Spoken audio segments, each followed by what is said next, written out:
to delete multiple Google Docs at once? Hello everyone, this is Sabrina here to help you today. So without any further ado, let's get right into the video. So what you have to do is go to your drive and then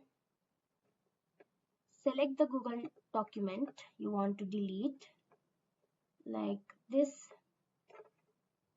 First select them all. Now right click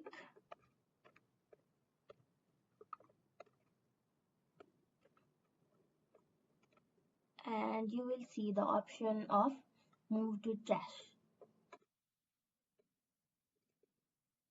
And just like this, you can now easily delete multiple documents from Drive at once. So that's how you do it.